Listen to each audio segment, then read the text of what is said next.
Hey guys, it's Sunday night. Welcome to the Gear Closet. I hope everyone had a fantastic holiday, a great Christmas, and as we get ready for 2016 and we turn the calendars forward, this will be our last Gear Closet for the year. Yay!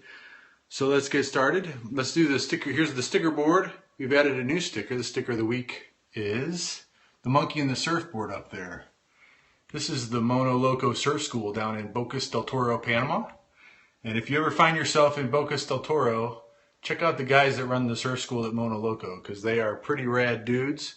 They'll teach you how to surf, and they also sell some pretty awesome burritos in there. I didn't go there to surf, but I did stop in to get some burritos, and they were pretty good. So here's another thing I wanted to show you. I've got my Team Briley shirt on. Briley's a young gal that's a niece of a friend of mine who's battling cystic fibrosis, and you can check out how to get your hands on a Team Briley shirt just like this. If you go to their Facebook page, just go to Facebook and search for Team Briley. And on Twitter, their handle is @TeamBriley as well. So if you have a couple nickels laying around and you feel like donating them to a good cause, you can get your new year started off on the right foot by donating to fight cystic fibrosis in the name of Briley. That's the t-shirt there. Let's get down to what we're going to review today. This jacket is the OR Floodlight jacket. It's from Outdoor Research. It is a, 800 goose downfill jacket, Pertex shield plus 2-layer 30 denier nylon on the outside. It's fairly sturdy. It's marketed as a waterproof jacket, so it's a lot more durable, and you can tell just by feeling it. It's considerably more durable than this Mountain Hardwear Ghost Whisperer. And if you're familiar with the Ghost Whisperer, you'll know that it's got almost a Kleenex tissue type feel to it. So you're really always watching out for snags and things when you wear a Ghost Whisperer, or even some of these Mount Bell products I have over here. They're significantly thinner than this Pertex shield fabric. And the reason they use this durable fabric is because it's marketed as waterproof. I've had this, we've gotten about 7 inches of rain here in the last 24 or 48 hours here in my little piece of planet Earth. And so yesterday I took this jacket out in a fairly significant downpour. It wasn't a mist, it wasn't a drizzle. It was a very hard, steady rain. I took this out for about a mile. I had the dogs with me. We hit a trail that's not too far from my house. So I was out for maybe about 30 to 45 minutes, and the water beat it up on this quite nice. Now, granted, it's fairly new, so water should beat up on it. It's not going to saturate at this point. At some point, we may have to redo the finish on it with some Nick Wax, but I was very impressed with how it beat it up and ran off without the need for a rain shell.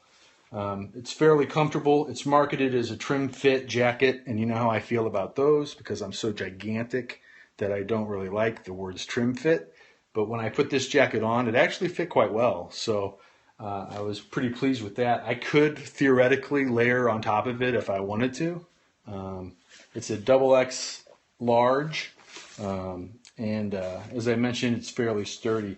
It's got a pair of pockets here that are harness compatible pockets. So, when you put a jacket on and you try to put your hands down here, you're not going to find pockets. The pockets are up here. They're harness compatible. They're pack compatible. So it's more of a technical type of insulation layer than other plain old backpacking insulation jackets you might find. Couple cons with this jacket. It's fairly heavy. It's a lot heavier than anything else I have as far as insulation goes. This XXL weighs in about 23.6 ounces.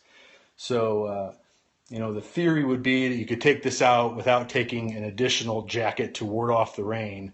But even then, I could probably get a piece of insulation and a hard shell that would be less than 23 ounces. So it's heavy, and it's also expensive. It's about... I think I got mine. I had some store credit, so I got mine for a little over $300, but I think they sell it for just under $400. So I think the best use for this jacket would be some high activity level pursuits in cold weather. So if you're a skier, snowboarder, you're into ice climbing, you're going to be perspiring in a cold environment. I think this is probably the type of insulation layer that you want. It's got two big stow pockets in the inside, which I never use, but I suppose if you were a skier, you'd put your gloves in there or something. It's a really nice piece to have. I'll probably wear it. It's definitely warm. It's certainly warm enough. And I'll probably wear it for short, really cold weather trips. So I had it out back in November for one night. It got down to the low 20s and it worked great. I don't want to carry it too far because it's fairly heavy, so I'm not going to take it on any long trips. But yeah, things like snowshoeing, that'd be great. You know, I haven't packed it down small enough where it really mattered. I've shoved it in the bottom of my pack, but I would imagine you could probably get it down to about the size of a softball if you tried hard enough. And don't know if it packs into its own pocket. Probably not. It doesn't look like it. But it's a well-built jacket. It definitely is. I kind of thought when I first got it that when I first reading about it, the fact that it was waterproof was kind of gimmicky, but it actually did a fantastic job of keeping me dry. So that's the OR Floodlight jacket, marketed. It's 800 goose fill down, so it's pretty high quality down, and it's a waterproof insulation layer. And as I always do, tomorrow on MissouriHowell.com there'll be a written piece that coincides with this Missouri Howell Gear Closet review.